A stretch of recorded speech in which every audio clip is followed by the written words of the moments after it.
자, 성경적 관점의 선교입니다. 화면을 보시면서 그냥 잘 눈으로 보시면 좋겠습니다. 존 파이퍼가 선교에 대해서 정의를 했습니다. 뭐 존 파이퍼의 정의지만 좋은 정의예요. 선교는 예배다 이렇게 정의를 했어요. 선교는 예배다. 그러니까 하나님을 경배하기 위해서 창조됐죠. 우리는 하나님께 영광을 돌리게 하려 함이라. 우리를 지으신 창조의 목적이 하나님을 경배하기 위해서 우리는 창조됐다. 여러분 기억하십시오. 우리가 창조된 거는 하나님께 영광 돌리기 위해 창조된 것이죠. 그 존재이기 때문에 그 존재의 목적에 따라서 하나님을 예배하는 존재로 살아가는 것이 가장 창조의 목적에 맞게 사는 거죠. 그런데 우리가 죄로 인해서 하나님의 형상을 잃어버리지 않았습니까? 이것을 회복하고 그리고 오직 하나님께만 영광 돌리는 것. 이것이 선교다라고 존 파이퍼는 정의하였고 좋은 선교적인 정의죠. 그리고 또 웨스트민스터 신앙고백 1번 역시도 우리의 인생의 제일 되는 목적, 가장 우선되는 purpose, 그 목적은 하나님을 영화롭게 하는 것이고 그분을 영원토록 즐거워하는 것이다.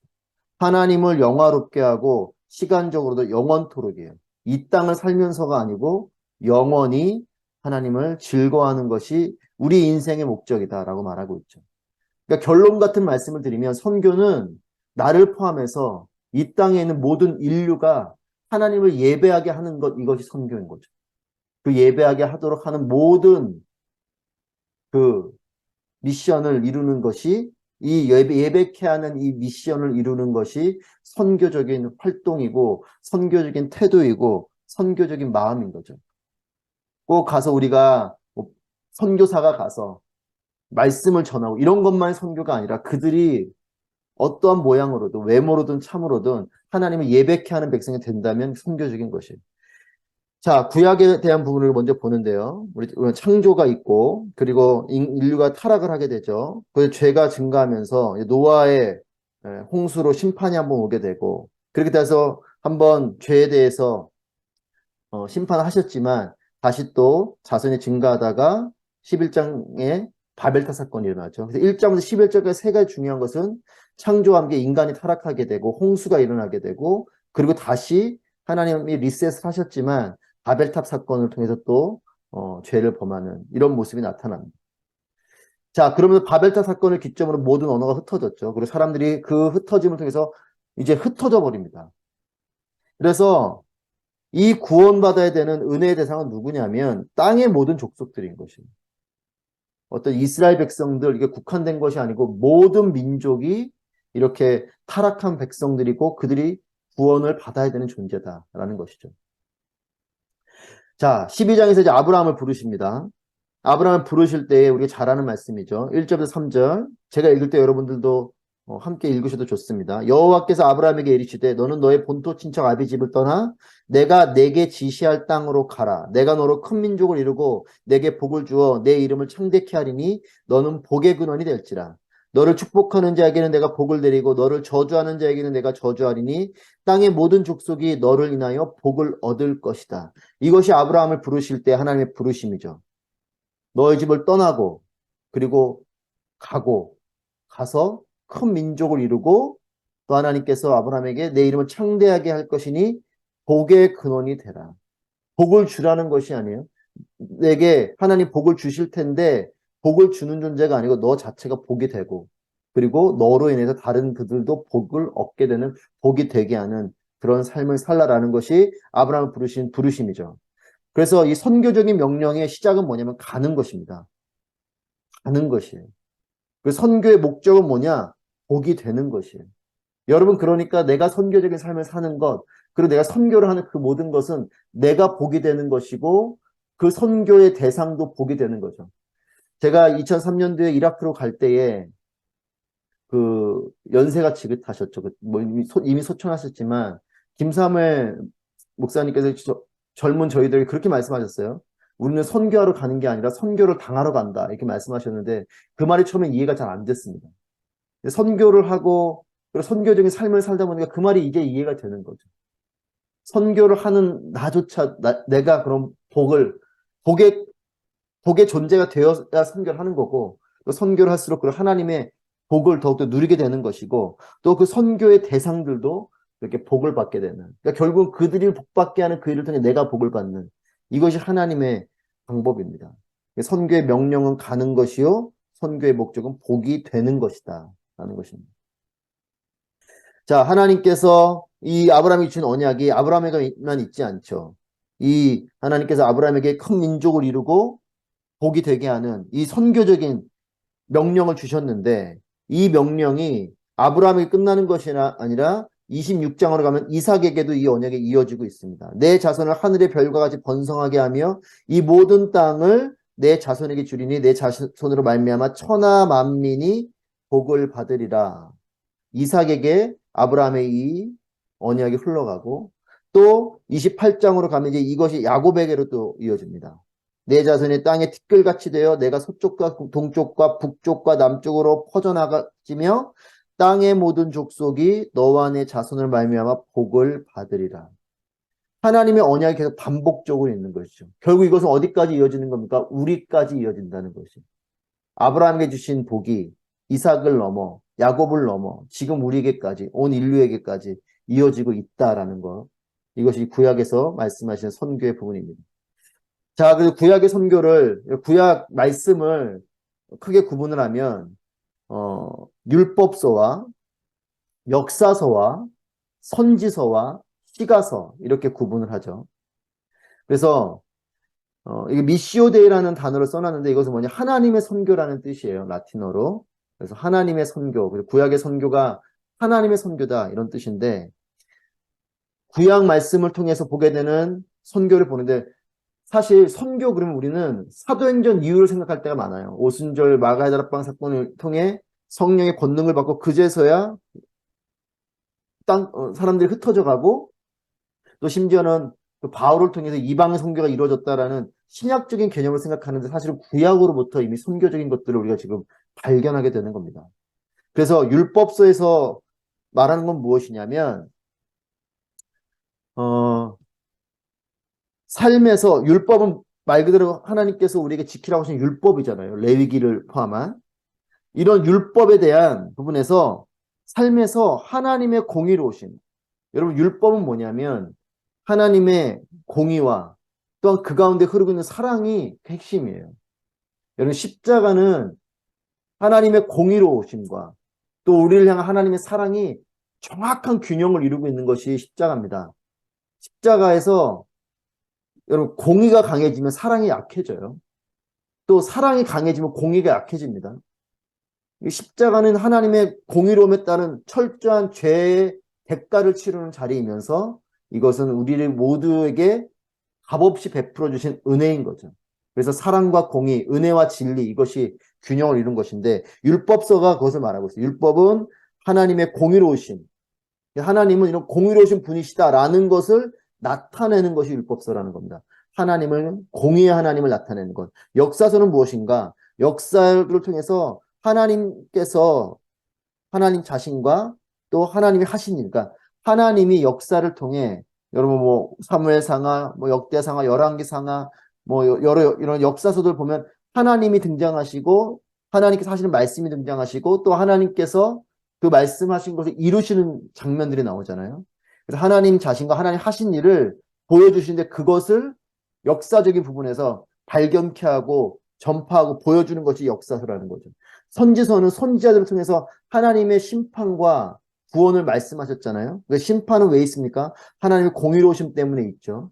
그래서 하나님께서 너희가 회개하지 않으면 심판이 있을 거다라는 선지자들을 통한 하나님의 경고와 함께 또 심판만 있는 것이 아니라 하나님께서 우리를 싸매어 주시는 그런 회복이 있죠.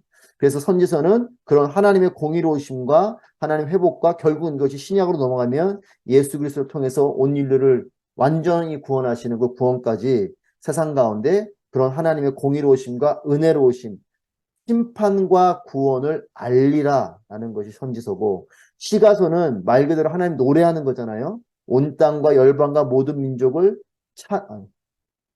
찬양하게 하라. 찬양하게 하라. 그렇죠? 그래서 우리가 창조하신 목적이 하나님께 영광 올려드리는 존재로 우리를 창조하셨다고 앞에서 말씀드렸죠. 그것처럼 이 시가서는 모든 열방이 하나님을 찬양하게 하라 하는 것이 시편을 포함한 그 시가서의 내용입니다. 자, 구약의 네 가지 성경은 이와 같이 모든 열방에게 하나님을 나타내고 전파하고 알리고 찬양하게 하는 것이 구약의 말씀이라는 겁니다. 자, 그래서 율법서는 나타내는 것이다 라고 말씀드렸죠. 그래서 하나님께서 아브라함의 약속 성취와 천하 만민에게 하나님의 창조주이심과 심판자이심, 하나님의 창조주이심과 심판자이심을 드러내신 사건이 이 출애굽기의 사건이고, 출애굽기 특별히 10가지 재앙이 나오는데 10가지 재앙은 애굽 백성들은 다른 신을 섬기고 있었죠.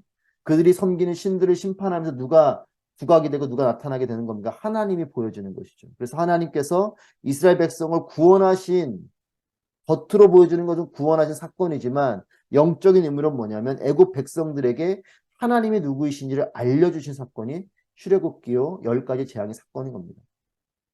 그래서 이 재앙과 회복, 출애굽은 여호와의 이름이 온 천하에 전파되게 하기 위한 선교적인 목적으로 또 보여지는 책이 출애굽기라는 것이죠. 율법서라는 부분이죠.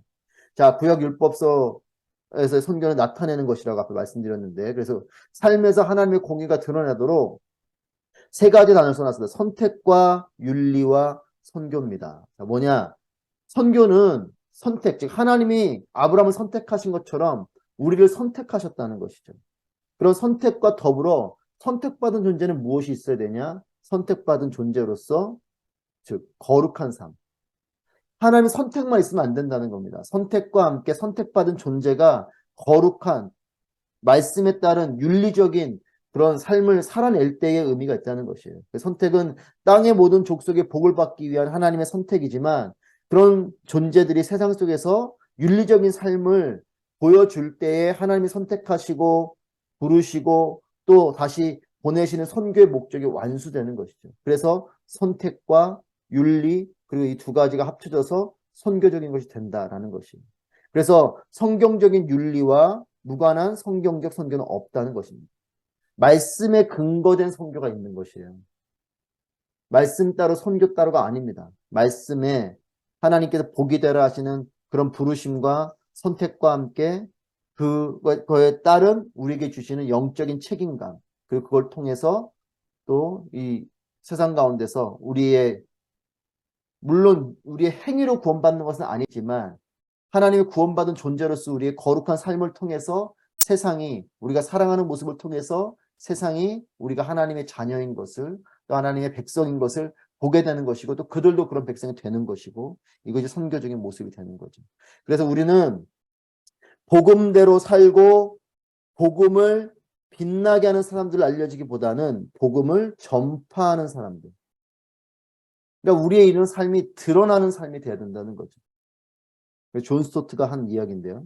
그래서 지금 현대 기독교의 문제는 뭐냐면 이렇게 복음도 알고 또 뭐 그런 어떤 삶에 대한 지침들도 알지만 이것이 세상 가운데서 나타나는 그런 뭐 요 윤리 문제라는 단어를 쓰지만 이것은 결국 삶 가운데 드러나는 것을 이야기하는 것이에요. 이런 것들이 소홀하게 된 것에 대한 문제점이 있습니다.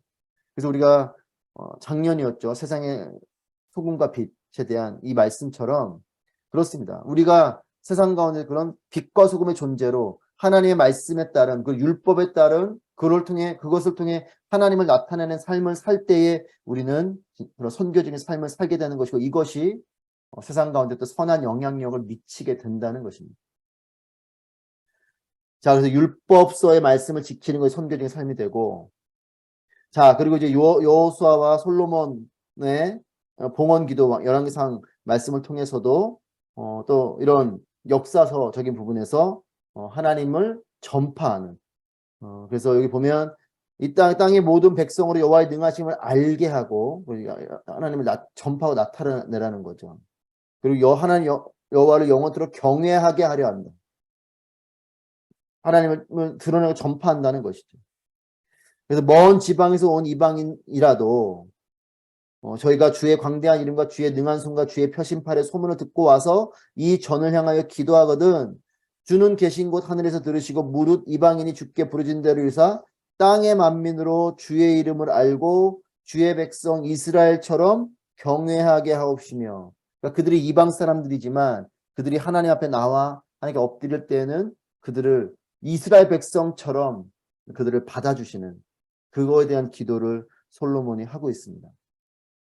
자, 그래서 두 번째인 역사서에서는 전파하라. 그러니까 이런 역사적인 부분 속에서 하나님을 드러내고 나타내라.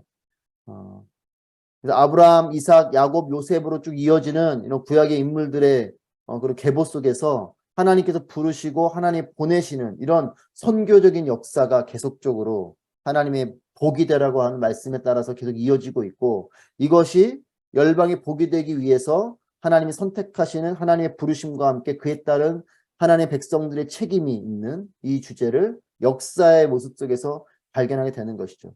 책임을 잘 지켜나가는 것을 다르게 표현하면 순종이고요. 책임을 잘 지켜나가지 못하는 것을 다르게 표현하면 불순종인 거죠. 그래서 신명기 말씀처럼 순종은 하나님께로부터 복을 받는 일이요, 불순종은 하나님의 심판과 저주를 받는 일이지 않습니까?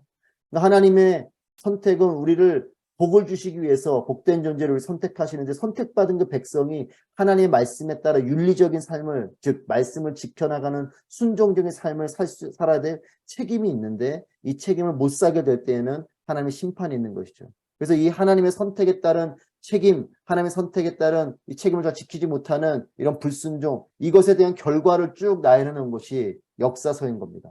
역사의 흐름 속에 하나님의 백성들이 이렇게 살았고, 이래서 이렇게 순종함으로 복을 받았고, 순종하지 못함으로 불순종함으로 저주를 받았고, 이것이 구약에 쭉 기록되어져 있는 역사서의 내용인 거죠.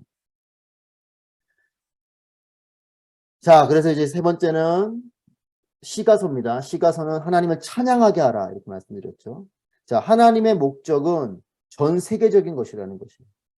물론 시편을 일부 제한된 사람들이 하나님을 높여드리는 시를 썼지만, 이 시를 쓰는 사람들의 마음은 어떤 것이면 나만 하나님을 찬양하는 것이 아니고, 시편 33편에서도 그렇고 66편, 67편, 또 96편에도 보면 다 내용들이 온 땅의 세상 만민들, 온 땅이여 만민들아, 또 모든 민족들로 열방 중에, 이런 나를 넘어서 내 공동체를 넘어서 열방 가운데로 그걸 확장시키고 이 열방이 하나님을 찬양하는 것에 대한 이야기를 하고 있다는 것이에요.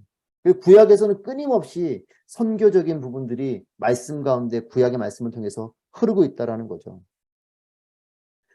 그래서 대표적인 96편 말씀에서 7절 10절 말씀, 여러분 함께 여러분 계신 곳에서 읽으십시다. 제가 읽을 때 따라 읽으십시오. 만방의 족속들아 영광과 권능을 여호와께 돌릴지어다. 여호와께 돌릴지어다. 여호와의 이름에 합당한 영광을 그에게 돌릴지어다. 예물을 가지고 그 궁정에 들어갈지어다. 아름답고 거룩한 것으로 여호와께 경배할지어다. 온 땅이여 그 앞에서 떨지어다. 열방 중에서는 이르기를 여호와께서 통치하시니 세계가 굳게 서고 흔들리지 못할지라. 저가 만민을 공평히 판단하시리라 할지로다. 열방이 주를 찬양할지라. 이런 고백을 하고 있어요. 그래서 시가서로 통한 선교는 뭐냐면 찬양하게 하라라는 것이에요. 열방의 민족들이 하나님의 위대하심을 찬양하고 예배하며 하나님을 영화롭게 하는 것이 시편에서 보여주는 선교의 모습이고, 또 시편은 하나님의 은혜와 사랑을 경험한 세상의 모든 민족들이 하나님을 예배하며 영광 돌리는 하나님의 최종 목적을 보여주고 있습니다. 하나님의 최종 목적은 누구냐? 이스라엘 백성만이 아니고, 물론 이스라엘 백성들은 그걸 오해했죠. 자신들이 선택받은 선민이라 말하죠. 선택받은 백성이라고 그렇게 하나님의 마음을 오해하지만, 하나님은 그들만이 아니라 온 열방인 것이에요.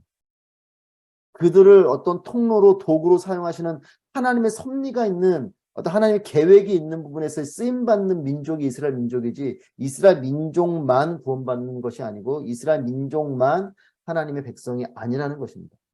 구약의 말씀 보면 하나님은 열방을 향해서 말씀하시고 그들이 하나님께로 돌아오고 하나님을 예배하는 것에 대한 하나님의 갈망이 있는 것이에요.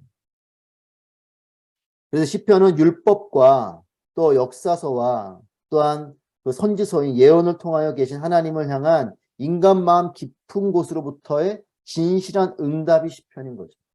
이것이 찬양인 것입니다.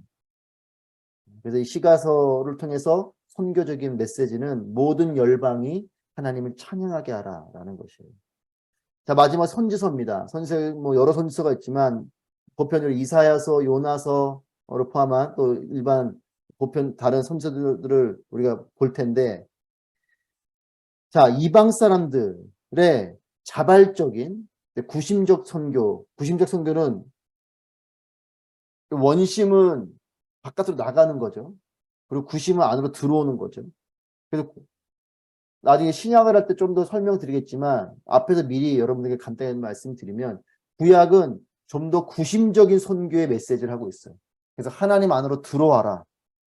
그래서 그것이 결국은 이스라엘로 예루살렘으로 하나님의 성전으로 이렇게 공간의 개념으로 보면 자꾸만 이쪽으로 그래서 예루살렘으로 이스라엘로 또 하나님 백성으로 이렇게 공간적인 부분에서 그런 부분으로 표현을 합니다.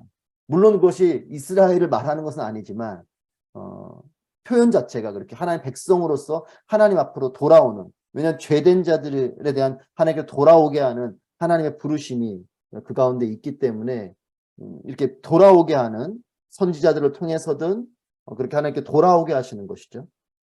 그래서 구심적인 선교적인 모습이 나타나고 신약은 이제 사도행전을 기점으로 해서 여러분 아시는 것처럼 예루살렘과 온 유대와 사마리아와 땅끝까지 이르러 복음을 전하는 원심적인 선교가 신약에서는 펼쳐지는 것이죠. 그래서 그 원심적인 선교를 통해서 지금 우리까지 다시 복음이 전해지는 이런 부분인데 그래서 이방인들이 다시 구심적인 선교의 최고적 이루는 이런 면에서 그래서 이스라엘의 하나님뿐만 아니라 만민의 하나님을 선포하고 있고 뭐 이사야서에서든 예레미야서에든 스가랴서에서든 또 하나님의 심판은 이스라엘에게만이 아니라 전 세계적인 거죠. 아모스나 이사야서를 보면 주변 이방 나라들에 대한 심판이 있죠. 특별히 여러분 이사야서 같은 거 보면 계속 심판이잖아요. 그런데 우리가 그 선지를 보면서 심판의 메시지를 보면서 깨달아야 되는 건 뭐냐면 심판 가운데 흐르고 있는 하나님의 마음은 뭐냐면 하나님의 사랑인 것이에요. 여러분들 부모님들이시니까 잘 이해하실 것입니다. 자녀들에게 훈계라고 매를 드는 부모님의 마음은 물론 부모님이 여러분이 아닌 정말 뭐 정신적으로 문제가 있는 이런 사람이야. 뭐 정신의 문제 때문에 그런 거겠지만 그냥 우리가 보는 일반적인 정말 그냥 정상적인 부모님들은 자녀를 향한 훈계와 또는 자녀를 향한 매가 자녀를 향한 사랑이기 때문이잖아요. 그렇죠? 그래서 하나님의 심판에는 그것이 있는 것이에요.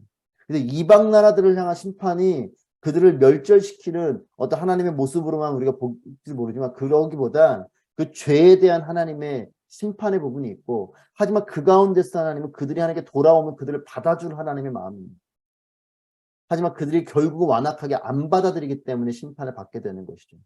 구약에 있는 심판의 메시지를 우리는 그런 하나님의 사랑, 공의의 부분에서 심판이 베풀어지지만 공의의 하나님의 심판 가운데는 사랑의 하나님의 눈물과 아픔이 거기 있다는 것이에요. 자, 그리고 또 열왕기상이나 이사야서는 만민의 집에 대한 이 성전에 대한 개념을 만민의 집으로 표현하고 있습니다. 또 이방인들이 자발적으로 하나님께 나오게 되고 하나님의 가족으로 등장하고 이스라엘과 동등한 자격을 얻게 되는 이사야서 19장 19절 25절 말씀이나 스가랴서 2장 11절 말씀이 그런 모든 민족과 열방이 이스라엘과 동등한 자격을 지닌 것으로 표현되어져 있습니다. 그래서 이사야서 52장 10절 말씀 보면 여호와께서 열방의 목전에서 그의 거룩한 팔을 나타내셨으므로 땅끝까지도 모두 우리 하나님의 구원을 보았도다. 이스라엘만 보는 것이 아니죠. 모든 민족이 보는 것이에요. 듣는 것이죠. 하지만 보아도 들어도 순종하지 않고 하나님께 돌아오지 않는 그들의 완악함이 있는 것이지 하나님의 사랑, 하나님의 어떤 선을 긋기로 그들을 선 긋고 못 넘어오게 하시는 것이 아니라는 것이에요. 여러분 바로의 마음도 마찬가지입니다. 바로가 완악한 마음으로 하나님께 돌이키지 않는 10번의 재앙을 할 때 안 돌아오잖아요. 결국 그렇기 때문에 하나님의 매를 받고 이방족들도 마찬가지입니다. 때로는 이스라엘 백성들을 치기 위한 하나님의 매로 그들을 사용하긴 하지만 그들에게 매로 사용될 수밖에 없는 이유가 거기에 있는 것이에요. 그들이 그렇게 심판의 존재로 하나님께 매를 맞고 심판을 받을 정도로 그들이 돌아오지 않는 완악한 백성들이기 때문에 그런 것이죠. 하지만 하나님의 마음 가운데는 모든 열방에 대한 마음이 있다. 자, 이사야서 말씀에 6장 3절에서도 그의 영광이 온 땅에 충만하고 또 이사야서 11장 9절에서 물이 바다 높음같이 여호와를 아는 지식이 세상에 충만할 것이다 말씀하시고 이스라엘은 모든 언약과 이방의 빛이시다. 땅 끝의 모든 백성아 나를 앙망하라. 그리하면 구원을 얻으리라 말씀하시죠. 또 여호와께서 열방의 목전에서 그의 거룩한 팔을 나타내셨으므로 땅 끝까지 우리 하나님의 구원을 보았도다.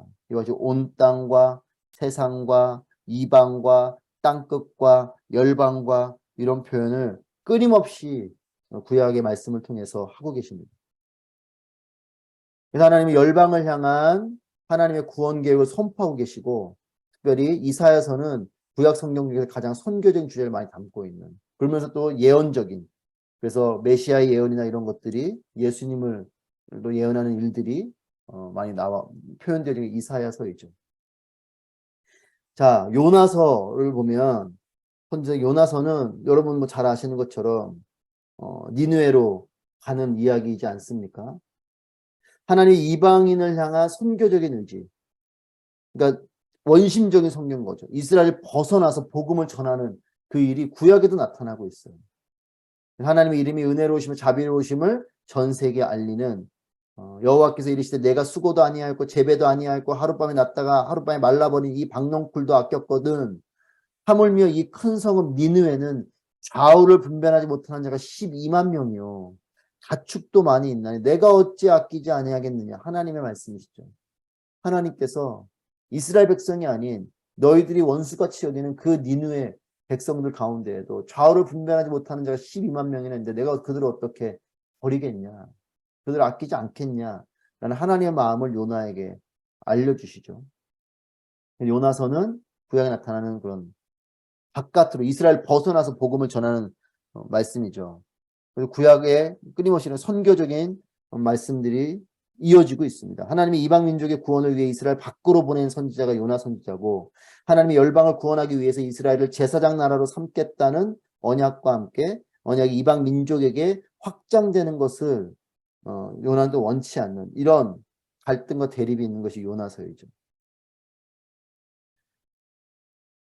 자, 이게 선지서에 다른 여러 하박국이나 스바냐서나 미가서나 말락이나 이런 말씀들을 보면 그런 기타의 여러 선지서 가운데에도 이스라엘을 하나님이 선택하시고 부르신 이유가 뭐냐면, 이 부르신 이유가 선지서에서는 뭐라고 나오냐, 온 세상을 위한 것임을 분명하게 말씀하고 있어요.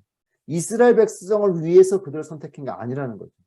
그들을 택하여서 그들로 하여금 온 열방 가운데 복음을 전하고 온 열방 가운데 하나님의 복이 되고 복을 전하는 존재로서 아브라함을 부른 것이고, 그 아브라함의 민족인 이스라엘 민족을 택하신 것이고, 물론 그 민족을 통해서 예수님이 오게 하셨고, 하나님의 그런 섭리와 계획이 그 가운데 있지만 이 모든 것은 결국은 어디를 향하는 것이냐면 예수님이 오신 것도요, 여러분 너무나 잘 아시죠? 온 인류를 구원하기 위한 거잖아요. 이스라엘 백성을 위한 것이 아니라는 거예요. 이스라엘 백성도 위한 것이고 이스라엘 백성을 넘어 열방을 위한 것이다라는 것이에요. 그래서 선지서에서는 끊임없이 그걸 말하고 있습니다. 이스라엘 백성을 택한, 너희를 택하신 이유는 세상의 여호와 하나님의 영광을 인정하게 하기 위한 것이고, 열방이 일심으로 하나님을 부르게 되는 그 일에 너희를 사용하는 것이고, 하나님은 이방인들에게 계시의 빛이 될 것이니 그 빛을 비추는 존재로 너희를 부르는 것이고, 각 처에서 여호와의 이름이 크게 될 것이기 때문에 그 여호와의 이름은 크게 되는 그런 통로로서 너희를 택했다라는 것입니다. 말라기 1장 11절 말씀을 보시면 만군의 여호와가 이르노라, 해 뜨는 곳에서부터 해 지는 곳까지 이방 민족 중에서 내 이름이 크게 될 것이라. 각처에서 내 이름을 위하여 분향하며 깨끗한 제물을 드리리니 이는 내 이름이 이방 민족 중에서 크게 될 것임이라. 이스라엘이 아니죠. 이방 민족입니다. 그래서 모든 열방을 향한 하나님의 마음과 그들이 하나님께 영광 올려드리는 것에 대한 하나님의 갈망이 있고, 그 일을 위한 통로로 선택받은 민족이 이스라엘 민족인 것이죠. 그것이 이제 신약으로 넘어와서는 예수 그리스도를 주로 고백하는 영적 이스라엘인 교회가 이제 그 영적 이스라엘의 역할을 감당하는 것이고, 교회가 그 하나님을 드러내고 선교를 하고 복음을 전하는 통로로 쓰임받게 되는 것이죠.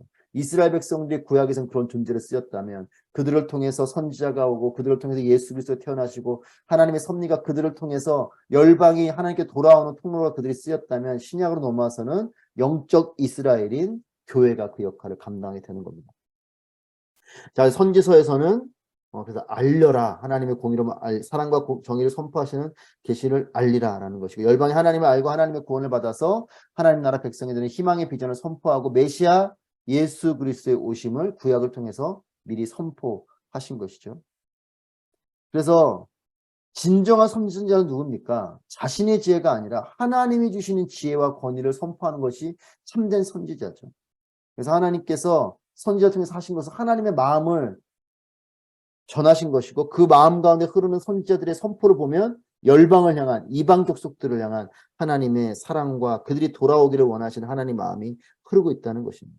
그래서 열방이 하나님께 돌아와 하나님을 예배하도록 촉구하는 사명이 있고, 메시아가 오시는 것을 예언하는 사명이 가운데 있고, 열방이 하나님을 알고 구원을 받아서 하나님 백성이 되는 이런 비전을 선포하고 있는 것이 선지서입니다. 자, 그래서 구약이 말하는 선교의 본질은 뭐냐? 구약이 말하는 성경적 관점에서 구약으로 보는 선교의 본질은 열방과 만민이 보게 되는 것. 이스라엘만이 아니고, 이스라엘의 영광과 번성만이 아니고 열방과 만민이 보게 되는 것이 구약에서 말하는 선교이고요.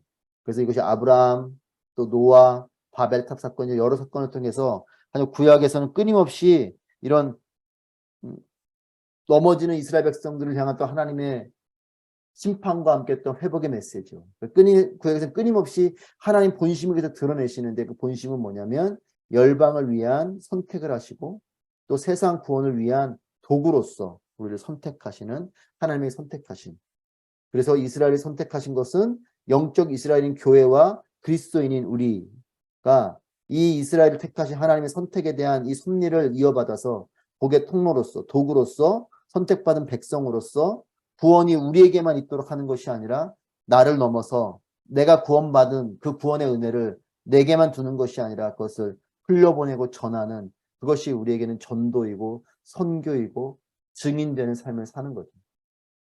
구약이 말하는 선교는 열방과 만민이 복을 받는 것이다 라는 것을 봅니다. 자, 여기서 현재 교회에 적용하면, 그래서 지금 우리 구약의 말씀이지만 현재 있는 우리 교회에 적용하면 선교의 주체는 하나님이시다. 그래서 하나님의 선교, 미시오 데이라는, 선교는 하나님의 선교입니다. 여러분, 제가 온누리교회에서 서울에 선교 담당으로 있을 때에 양재 쪽 선교 담당으로 있을 때에 온누리교회 선교본부 전체가 컨설팅 받은 적이 있었을 때 제가 반성하고 스스로 깨닫고 또 기도하게 됐던 부분이 뭐냐면, 그 컨설팅 하셨던 분이 이런 말씀을 하셨어요. 그 제닝스 박사님이신데 이렇게 말씀하시더라고요. 온누리교회가 정말 선교를 열심히 잘했다. 하지만 온누리교회를 선교를 한 건 아닌가 반성을 해볼 필요는 있겠다. 이런 얘기를 하시더라고요. 그때 정말 많이 깨달았어요.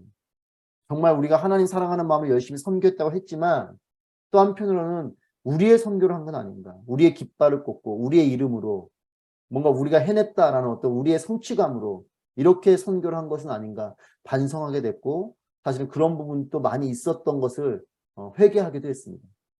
그렇습니다. 선교의 주체는 하나님이신 거죠. 아부다비 온누리교회는 아부다비 온누리교회 선교를 하는 게 아니에요. 이번에 레바논 다녀왔지만 대학부의 아우리치, 파워웨이브의 아우리치, 이름은 그렇지만 우리 모두는 다 하나님의 선교를 하는 거죠. 하나님의 선교. 그리고 모든 선교단체들은 그런 선교를 해야 되는 것입니다. 그러면 연합할 수 있고, 그러면 함께 동역할 수 있어요. 근데 늘 나의 선교를 하기 때문에 선교가 때로는 어려워질 때가 있죠.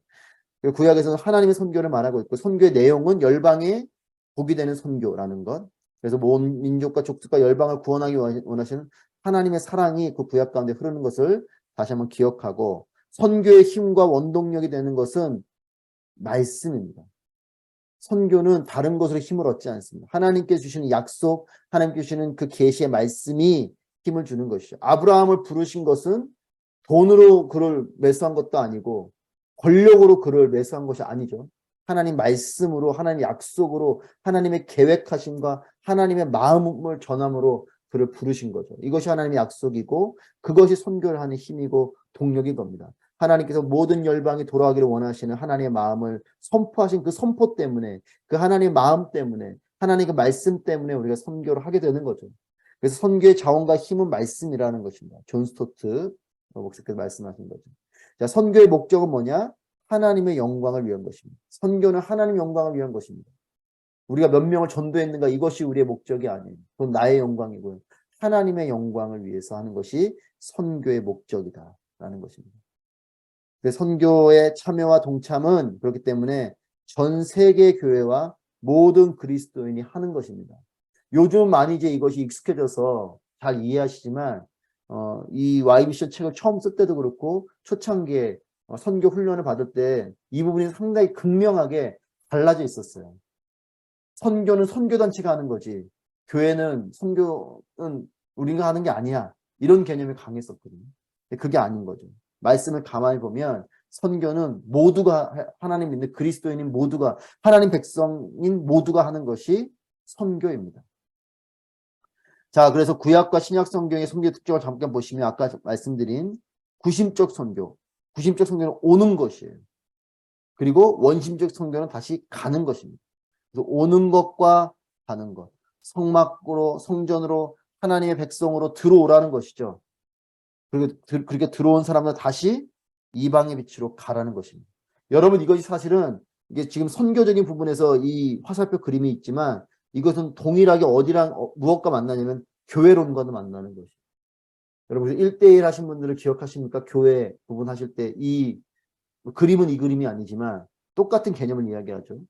세상 가운데 있는 사람들을 그리스도 안으로, 교회 안으로 복음을 중심으로 그들을 부르는 하나님의 부르심 앞에 그들이 와서 교회가 되고 그리고 교회가 된 이 사람들 다시 세상 가운데로 나아가는 것. 이것이 교회다. 우리는 그렇게 알고 있죠. 마찬가지입니다. 선교도 먼저는 하나님께로 들어와서 하나님 성막 안에서 하나님 말씀을 깨닫고 그 하나님의 감동과 마음을 가지고 땅끝까지 이르러 증인되는 삶을 사는 게 선교적인 부분이에요. 구심적인 선교와 원심적인 선교가 있습니다. 자, 그래서 구약과 신약의 그 한가운데 만나는 부분에서 예수 그리스도, 그래서 구약은 오실 메시아인 예수 그리스도를 예표하고 있고 신약은 오신, 그리고 또 오신, 그리고 다시 오실 그 예수 그리스도를 기록하고 있죠. 자, 여기까지가 구약의 내용입니다. 이제 신약 성경에 나타난 선교를 짧게 보고 마치겠습니다. 아까 그림에서 말씀드린 원심적인 선교입니다. 구약은 예루살렘으로 오는 또 성막으로 들어오는 성전으로 들어오는 하나님 백성으로 들어오는 하나님께로 돌아오는 이런 개념이 강한 부분으로 많이 말했다면 신약은 다시 이제 그들이 교회가 되고 이 교회가 열방 가운데로 복음을 전하는 원심적인 선교를 하게 되는 것이 신약의 부분입니다. 특별히 요한복음 4장 21절 24절까지 예배에 대한 우리가 말씀을 많이 알고 있는데 이런 말을 하죠. 남쪽은 예루살렘에서 예배를 드리고 북쪽인 우리는 그리심산에서 예배를 드리는데 어디서 예배를 드려야 됩니까? 라고 해서 예수님께서 여기서도 저기서도 아니고 신령과 진정으로 예배하는 때가 올 거다 이 말씀하시거든요. 그러니까 구심적인 어디로 들어오고 어디로 오고의 개념이 아니라 신령과 진정으로 어디서든 예배할 수 있다. 원심적인 부분의 개념을 말씀하시는 거죠. 그래서 복음이 퍼져나갈 것을 암시하듯이 이제는 예루살렘으로만 와서 6월절 그 양을 잡기 위해서 예루살렘을 오고 이런 이제는 구심적인 이런 개념이 아니라 너희가 그리심산에서 예배드리고 예루살렘에서 예배를 드렸지만 이제는 그것이 아닌 어디서든 신령과 진정으로 예배하는 그 예배가 진정한 예배가 되는 것이다 라는 말씀하시면서 공간의 개념을 말하는 것이 아니고 중심의 개념을 얘기하고 그리고 가치에 대한 이야기를 하면서 이제 원심적인 그래서 흩어져 나가는 공간의 개념도 확장시켜 나가는 부분이 되는 거죠. 그것이 신약의 개념입니다. 자, 그래서 복음이 우주로 퍼져나가게 될 것을 이걸 통해서 암시하시면서 그래서 전 세계 어느 곳에서나 하나님을 경배할 수 있다는 것.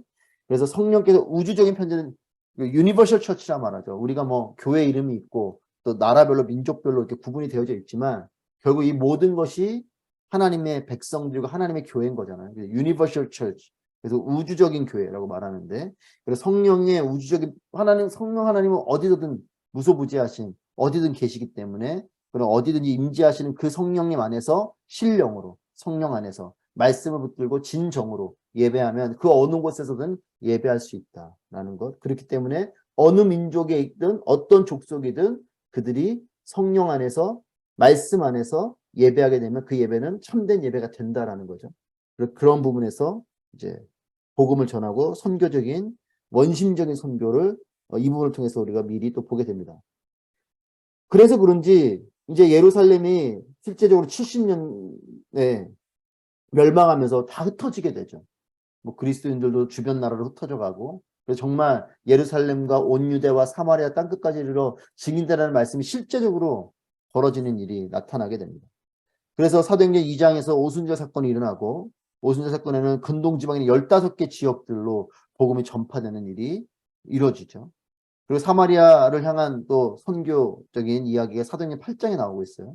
그래서 이것은 예루살렘 밖에서 이제 선교가 진행되는 것에 대한 기록이 나타나고, 사도행전 10장 말씀에서는 고넬료 이야기를 통해서 이제 이방인인, 유대인이 아닌 이방 사람이 개종하는 이방인 선교의 시작을 알리는 그 기록이 사도행전 10장에 나타나게 됩니다. 그리고 사도행전 13장을 통해서 이제 세계 선교가 시작되는 그런 바울이죠. 이 사울과 바나바를 세워서 세계 선교를 시작하게 되고, 그리고 이제 15장을 기점으로 예루살렘 공회에서 이 이방인에 대한 선교에 대한 것을 승인해 주면서 본격적으로 이제 바울이 전도 여행을 떠나고 하면서 복음이 열방 가운데 흩어져가는 이런 원심적인 선교의 모습들이 신약에서 나타나게 됩니다. 자, 복음서 마태마가 누가 요한이 사복음서에서 개념 보면 이방인에 대한 주제들이 아주 풍성하게 나오고 있어요. 자, 이방인의 빛으로 오신 분이 예수 그리스도시죠. 근데 이 예수 그리스도를 이스라엘 사람들은 거부를 합니다. 근데 이방인들은 수용을 하죠. 지금도 이스라엘 사람들은 거부하는 그 유대교의 그 정통에 얽매여져 있는 사람들이 있죠. 그러니까 예수님이 이스라엘 유대 민족으로 유대 사람 오셨음에도 불구하고 그들은 예수님을 거부하고 오히려 이방인들이 수용하는 이런 일들이 복음서에 나타나게 되고,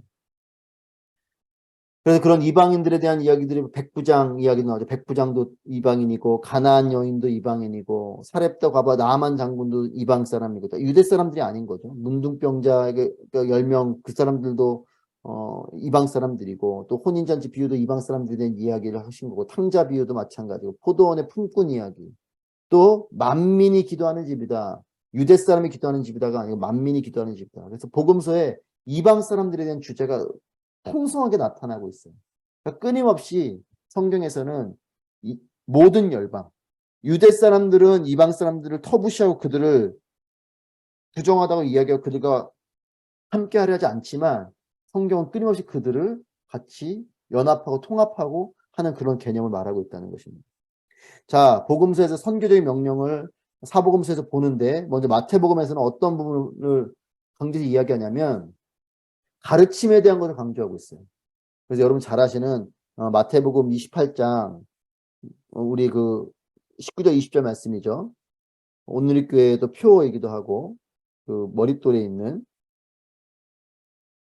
그 말씀을 보시면, 여러분 잘 아시는 18절부터 보시면 하늘과 땅의 모든 권세가 내게 주어졌다. 그러므로 너희는 가서 모든 민족을 제자로 삼아 아버지와 아들과 성령의 이름을 세례를 주고 내가 너에게 명령한 모든 것을 그들에게 가르쳐 지키게 하라. 보라, 내가 세상 끝날까지 너희와 항상 함께 있을 것이다. 라는 이 마태복음 28장 18, 19, 20절, 물론 이제 26, 16절부터 예수님께서 제자들에게 말씀하시는 장면인데, 그 선교의 궁극적인 목적을 마태복음에서는 제자 삼는 것으로 말하고 있습니다. 자, 구약에서는 복이 되라, 복에 대한 것으로 말씀하고 있는 것이, 이제 예수님 마태복음에서는 이 선교적인 것을 무엇으로 말하냐면 너희가 가르쳐서 지키게 해서 그들이 제자가 되게 해라. 세 가지를 말하고 있어요. 가서 그들을 가르치고 세례를 베풀고, 너희가 가고 가르치고 세례를 베풀어서 제자를 삼아라. 이것이 마태복음이 말하는 선교적인 명령이죠. 그래서 거기에 나오는 모든 민족을 제자로 삼아의 모든 민족은 모든 이방으로 해석을 해도 당연히 문제가 없죠. 같은 이야기죠. 그리고 예수님께서 18절에서 하늘과 땅의 모든 권세가 나에게, 예수님께 주어졌는데, 이 모든 권세는 선교사를 감당하기 위한 능력이 필요한 것을 말씀하시고 그 권세와 능력을 제자들에게 주시죠. 그래서 여기 나오는 그 마태복음 모든이라는 모든 권세, 모든 민족, 모든 것, 모든 날, 이런 네 가지 모든이라는 게 나오는데, 이건 결국은 어떤 제한된, 어떤 일부, 구별된 이런 것이 아니라 모든 것이죠. 세계 선교의 명령이 이제 이 마태복음 28장을 통해서 나타나게 되는데 이것이 이제 예수님께서 공생의 기간에 이 말씀하신 것이 아니고 죽으시고 부활하신 이후에 이것을 말씀하시는 거죠. 예수님이 부활하신 이후에 세계 선교 명령이 활발하게 펼쳐진 것입니다. 구약에서 이미 선교적인 개념들이 계속 있었던 것으로 우리가 아까 말씀을 통해 봤죠. 구약 말씀을 통해서 선교적인 개념은 계속 있었고 이것에 대한 너희가 이제 이들에게 복음을 전하라. 구약에서는 이들이 내 백성이고 그들이 나에게 돌아오길 원하고 그들이 나를 찬양하게 되기를 원한다라는 하나님 마음을 표현하는 정도였다면 이제는 예수님께서 부활하신 이후에는 이들에게 제자들에게 세계 선교를 하라는 명령, 그래서 Great Commission이라는 이 대위임령이죠. 이제 너희가 이 사명을 가지고 증인되는 그 삶을 사는 명령을 하시는 것은 부활하신 이후에 이것을 하셨다라는 것을 신약을 통해서 기억하시면 좋겠습니다.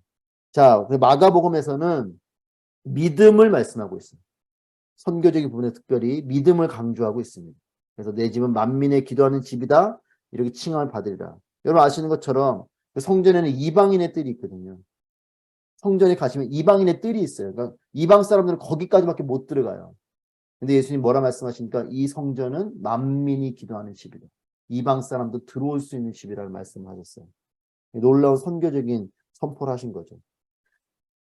그래서 믿음을 선교 사역과 연관지어서 기록하고 있는 것이 마가복음이고 믿고 세례를 받는 사람은 구원받을 것이고 믿지 않는 사람은 정죄받을 것이고 믿는 자들의 능력은 믿음을 통해서 표적이 나타나고 기사가 나타난다. 그리고 특별히 선교 사역에 주님께서 함께 하시는 제자들과 함께 하시는 분 말씀하시고 특별히 표적이 나타나는 것은 이 표적은 말씀을 전하는 말씀을 증거하는 데 있어서 큰 도움이 되는 도구가 된다라는 부분입니다. 그래서 그 말씀을 강조하고 있고 믿음을 강조하고 있는 것이 마가복음입니다. 자, 요한복음은 선교적인 부분에서 요한복음은 성경 내용에서 뭘 강조하고 있냐면 하나님과 하나 되시는 예수님. 요한복음은 예수님을 강조하는데 이 강조하는 부분에서 우리가 보게 되는 맥락이 뭐냐면 하나님과 예수님이 같은 분이다 라는 이야기를 하고 있어요. 그리고 하나이시다라고 말하는 거죠. 예수님과 제자들이 하나다. 그렇죠?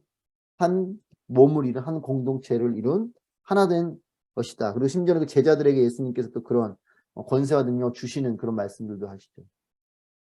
자, 하나님이 선교의 주체이시고 기원이십니다. 그러면 이런 요한복음에 흐르고 있는 내용을 통해 보게 되면 하나님의 선교는 예수님의 선교가 되고 예수님의 선교는 제자들의 선교가 되는 것이에요. 그래서 이것이 요한복음에 흐르고 있는 하나님의 구약으로부터 흐르고 있어서 하나님의 선교가 예수 그리스도를 통해서 흐르고 있고 예수님의 십자가 부활의 사건을 통해서 이것이 완성되며 이것이 또한 우리에게로 이제는 전해져서 땅끝까지로 증인되라는 제자들에게 흘러가는 이 프로세스를 요한복음에서 말하고 있다는 것이죠. 그래서 요한복음은 선교를 위임하는 것과 같은 하나님의 선교가 예수님의 선교가 되고 예수님의 선교가 제자들의 선교가 되는 이것에 대한 맥락을 보여주는 것이 요한복음의 말씀입니다. 특별히 요한복음에서 또 성령을 강조하고 있어요. 그래서 이 성령의 능력으로 선교를 해야 된다라는 부분을 또 강조하고 있습니다. 자, 누가복음입니다. 누가복음에서는 제가 보라통독에서 한번 말씀드렸지만 누가복음은 누가가 의사잖아요. 그래서 누가복음에서는 누가복음 뭐가 흐르고 있냐면 가난한 자들, 병든 자들, 물론 거기는 이방인들을 포함하고 있죠. 이런 긍휼히 여김받아야 될 사람들에 대한 깊은 관심도가 상당히 짙게 나타나는 것이 누가복음이에요. 그래서 누가복음은 이방 사람들에 대해서 가난한 자들에 대한 깊은 관심을 갖는 그래서 선교적인 부분에서 뭐 굳이 조금 더 구별한다면 긍휼에 대한 자비를 베푸는 이런 어떤 그런 부분에서의 선교적인 내용들이 더 강하게 나타나고 있습니다. 그래서 이방 사람들을 향해서 선교적인 열정을 보여주는 선교적인 메시지는 어떤 걸 전하냐면 그런 그들이 긍휼을 받아야 되는 자들이지만 어떤 메시지를 전하냐면 주님의 고난, 부활, 회개, 죄사함 상당히 본질적인 것을 전하고 있다는 것이죠. 여러분 이게 중요합니다. 가난한 자들, 병든 자들을 잘 도와주고 그들을 섬겨주는 그런 모습은 너무나 필요한 것이지만 때로는 우리가 그런 것이 선교의 전부인 것처럼 생각할 때가 있어요. 그렇지 않습니다. 그것은 선교를 하기 위한 도구이고 통로지 그게 선교의 전부가 아니에요. 긍휼 사역이 선교의 전부가 아닙니다. 선교의 본질은 뭡니까? 여기에 있어요. 예수 그리스도를 전하는 거예요. 예수 그리스도를 전하기 위해서 그들에게 필요한 떡과 빵을 주는 것이지 떡과 빵을 주는 게 선교가 아닙니다. 그래서 우리가 그걸 잘 이해하셔야 돼요. 부재사역 하지 말라는 게 아닙니다. 부재사역도 하고 돕는 걸 하지만 가장 궁극적인 이 선교의 메시지는 예수 그리스도를 전했다는 거예요. 그리고 여러분 그 복음서를 포함한 사도행전을 가만히 꼼꼼히 잘 읽어보십시오. 그래서 사도들이 선포했던 메시지를 보면 상당히 본질적인 설교를 하고 있어요. 다른 거 안 합니다. 뭐 예수님 믿으면 잘 살게 됩니다. 뭐 예수님 믿으면 성공하면 이런 얘기 없어요. 예수 그리스도가 우리의 구원자이시고 예수 그리스도를 통해서만 멸망받지 않고 구원받는다라는 이 복음, 그리고 그것은 십자가의 죽음을 통한 죄사함이요 부활하심을 통한 영원한 생명을 주시며 그를 위해서 우리가 죄사함을 위해서 회개해야 되는 하나님 나라가 가까워하시니 회개하라는 메시지와 같이 회개하고 죄사함을 받고 이 회개와 죄사함을 이룰 수 있는 게 십자가이고 그리고 십자가의 사망 권세를 넘어 부활하심으로 영원한 생명을 주셨습니다라는 것이 초대교회의 사도들과 초대교회의 복음 전도자들이 했던 메시지예요. 그리고 이것이 선교를 이루었던 것이죠. 근데 현대 선교가 이런 부분들이 막 약해져 있는 부분이 많아요. 그러면 그런 구제사역의 의미가 없냐? 의미가 없다는 게 아닙니다. 제가 드리는 말씀을 이해하실 거라 믿지만 제가 자꾸만 잔소리처럼 드리는 이야기는 이 부분을 우리가 잘 봐야 된다는 것이에요. 그런 사역들을 나쁘다는 게 아니고 그런 사역들 필요합니다. 하지만 그것으로 끝나는 게 아니라 거기에서 만족하고 끝나는 선교들이 많거든요. 그게 아니라 그걸 넘어서 그걸 지혜롭게 잘 이렇게 징검다리 놓듯이 놓고 결국 그 다리를 건너서 어디로 가게 해야 되냐? 예수 그리스도께로 가게 해야 되는 거예요. 그것이 우리의 전략이고 지혜여야 되는 것입니다. 자, 그래서 누가복음은 이런 내용들의 메시지를 하고 있고 특별히 증인에 대한 이야기를 하고 있습니다. 제자들의 역할과 임무는 증인이죠. 증거하는 자들이고 선교 사역을 위한 준비는 성령의 충만을 받는 것이 선교를 위한 준비이고 성령을 통한 권능을 받는 것이 선교를 위한 준비입니다. 그래서 성령님께서 오시는 이 일은 하나님께 약속하신 것이라는 거예요. 이미 하나님께 약속해 주신 것이기 때문에 이건 우리가 뭐 없는 것을 받아내는 것이 아니고 이미 약속되어진 것을 그냥 받게 되는 일인 건 거죠. 약속을 믿고 받는 것이에요. 선교 사명의 수용에 있어서 성령의 절대적인 필요와 역할을 강하게 강조하고 있는 부분이 더 누가복음에 있는 선교적인 메시지입니다. 특별히 선교의 범위와 지리적 부분이 예루살렘을 넘어서 모든 민족에게로 가는 이 확장에 대한 개념을 누가복음 또한 강하게 설명하고 있습니다. 자, 사도행전입니다. 사도행전에서의 선교는 우리가 잘 아는 선교 공식과도 같은 말씀이 1장 8절에 나타나죠. 오직 성령이 너에게 임하시면 너희가 권능을 받고 예루살렘과 온 유대와 사마리아와 땅끝까지 이르러 내 증인이 되리라. 선교 공식이죠. 성령이 임해야 됩니다. 성령을 통해서 능력을 받게 되는 것이에요. 그리고 그 능력으로 증인이 되는 것입니다. 이 선교의 공식이 사도행전에 계속적으로 나타나고 있어요. 결국 증인되는 것. 증인은 증거하는 건데 뭘 증거하는 겁니까? 예수 그리스도를 증거하는 것이고 근데 그 증거를 하려면 능력이 있어야 돼요. 그 능력은 성령이 주시는 것입니다. 그래서 오순절 2장에 나오는 오순절 마가다락방 사건을 통해서 사도들이 능력을 받게 되거든요. 그전에는 다 도망갔던 자들이잖아요. 베드로도 예수님을 부인하고 세 번 예수님을 그렇게 부인했었던 이 베드로가 성령 사건 이후에 담대하게 일어나서 복음을 선포하고 심지어는 십자가에 거꾸로 달려 죽는 이런 용감한 사람이 됐죠. 능력이 임했기 때문에 그런 것이에요. 사도행전에서는 이런 선교지 공식이 나타나면서 그래서 사도행 2장 4절에 보면 성령이 충만해졌을 때 그때 다른 방언을 말했다고 말하고 그것이 성령의 말하게 하심을 따라 되었다라는 것이죠. 그런데 거기에 사도행 2장 11절에 하나님의 큰 일을 말했다라고 말합니다. 그들이 말한 내용은 그냥 하나님의 큰 일을 말했다는 것이에요. 하나님의 큰 일이 뭐겠습니까? 예수 그리스도 사건입니다. 하나님의 큰 일을 그들이 다른 방언을 말할 때 예수님 믿으면 돈을 많이 법니다. 이런 얘기를 한 게 아니고 예수 그리스도에 대한 걸 말한 거예요. 기도 중에 각자의 다른 여러 나라 말로 예수 그리스도의 사건을 말한 것입니다. 그러니까 증인이 된 거죠. 예수님을 증거하는 증인이 된 것이에요. 그러니까 이것도 이 2장의 사건도 결국은 이 사도행 1장 8절의 사건이 그대로 재현된 거죠. 성령이 임하고 그들이 능력을 받으니까, 그죠? 능력을 받아서 방언을 하게 되죠. 그 능력으로 방언을 했는데 방언의 내용이 뭡니까? 예수님을 증거하는 내용이 있다는 거예요. 그래서 성령과 능력과 증인, 이것이 계속 반복되는 것이 사도행전이에요. 그리고 오순절 성령 사건의 최초의 사역은 뭐냐? 증인되었던 선교적인 사명이었던 거예요. 자, 안진뱅이를 고친 사건도 마찬가지입니다. 예수 그리스도의 사건이죠. 안진뱅이를 고치는 거는 그 베드로와 요한의 능력이 아니죠. 예수 그리스도의 능력인데 이거 역시도 내게 있는 것은 나에게는 금과 은은 내게 없거니와 내게 있는 것을 내게 주노니, 그죠? 나사렛 예수의 이름으로 일어나 걸으라. 예수 그리스도의 이름으로 그를 일어나게 하고 고치지 않습니까? 그래서 이것도 똑같이 성령의 임재 가운데 병 고치는 능력이 임하고 이것으로 결국 예수에서 증거하는. 그러니까 사도행에 나타나는 모든 지금까지도 오는 모든 이런 기적과 같은 역사들은 뭡니까? 성령께서 임하시고 성령의 능력으로 치유를 하든 예언을 하든 어떤 사역을 하게 되고 그 사역을 통해서 결국 누가 나타납니까? 예수로서 나타나는 거예요. 근데 여러분 이단들이 왜 이단이에요? 이 증인되는 자리에 누가 증거가 됩니까? 자기가 증거가 되고 있기 때문에 문제인 거예요. 그래서 저는 그 다큐 제목을 잘 지었다고 봅니다. 나는 신이다. 맞아요. 예수 그리스도가 하나님이신 거죠. 그래서 능력받고 잘못되는 사람들은 왜 잘못되냐? 이 끝이 되면 잘못되기 때문에 그렇습니다. 예수님을 여러분 병 고치는 능력도 나타나고 나타납니다. 우리에게는 하나님 그런 은사를 주세요. 하지만 그 은사 받은 사람들이 예수님의 증인이 되어야 됩니다.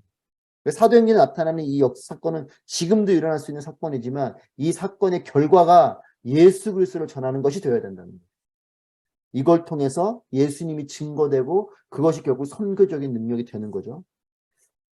다 같은 얘기입니다. 사내들이 공회 앞에 섰을 때 베드로와 요한이 설교하는 기탄 없이 말하고 그들이 하지 말라고 위협하지만 담대하게 선포하고 다 똑같은 프로세스예요. 성령의 충만함으로 능력을 입고 말씀을 전하는 증인이 되고 이것이 사도행전에 계속된 반복된 얘기입니다. 사도들이 담대해지는 이야기도 마찬가지입니다. 결국 그들이 또 증인이 되는 거죠.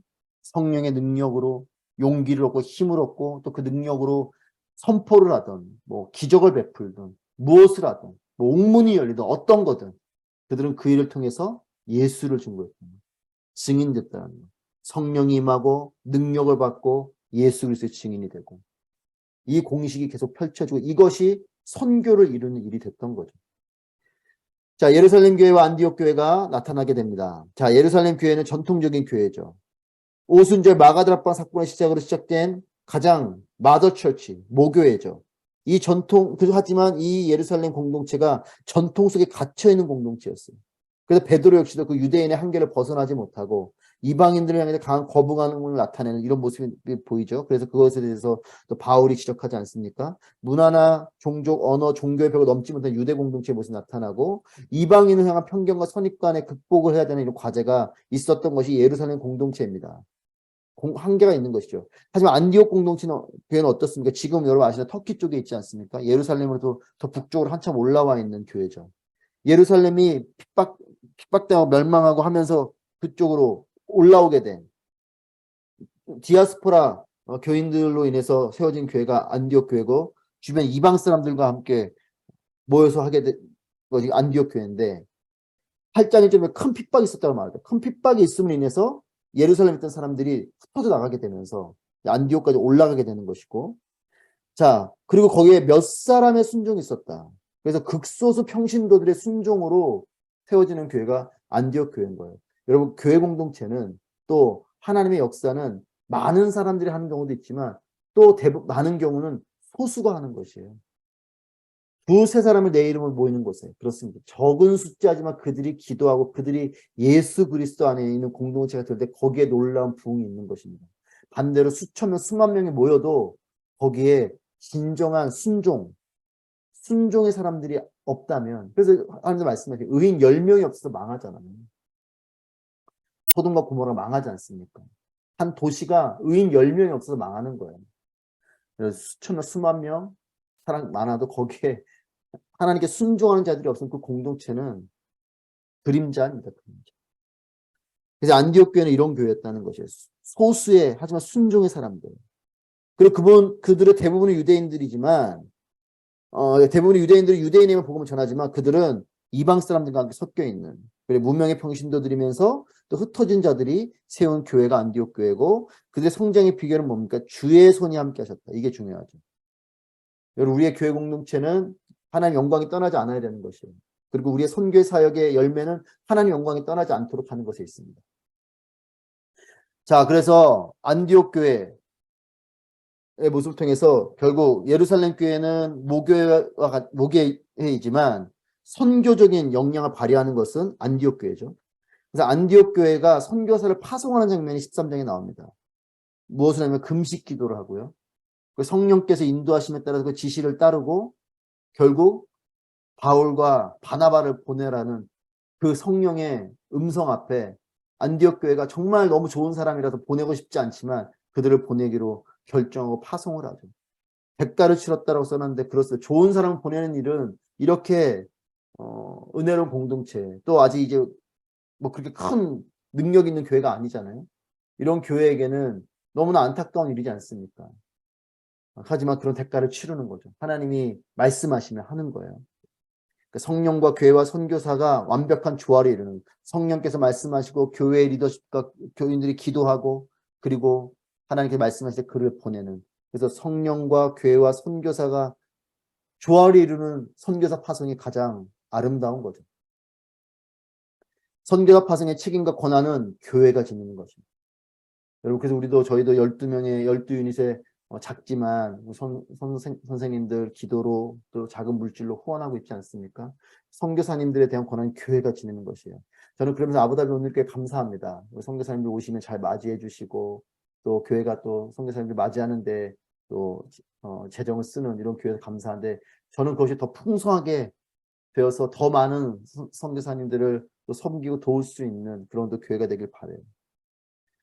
자, 교회의 권위에 대해서 바울도 로마서에서 그런 선교적인 부분에서 교회의 권위를 중요시하게 얘기하고 있고요. 또 성령께서 교회 지도자들이 말씀하시고 교회는 성령의 인도에 순종하여서 선교사를 파송하는 이런 안디옥 교회의 모습이 우리 가운데 있어야 됩니다.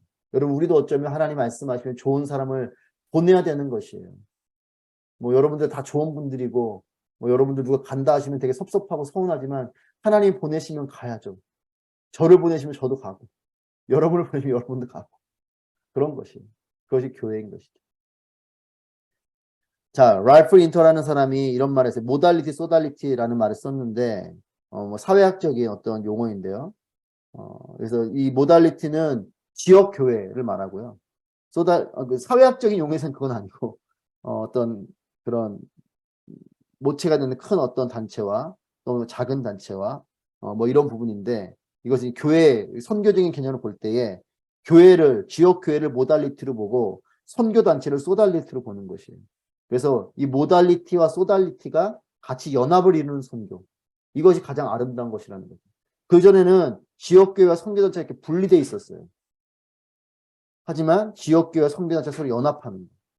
그리고 온누리 교회는 그런 교회 안에 선교 단체가 있습니다. 선교 단체랑 연합도 하고요. 교회 안에 여러분이 우리가 팀 말하는 TIM이라고 하는 두란노 해외 선교회의 약자입니다. TIM. 제가 뭐 발음은 안 좋지만 뭐 두란노 할 때 그 발음이 뭐죠? 티라노 뭐 하여튼 예, 그 두란노 T I는 인터내셔널 앤 미션. 그래서 두란노 해외 선교회. 온누리 교회는 이 처치와 파라처치라고도 말하죠. 교회와 단체.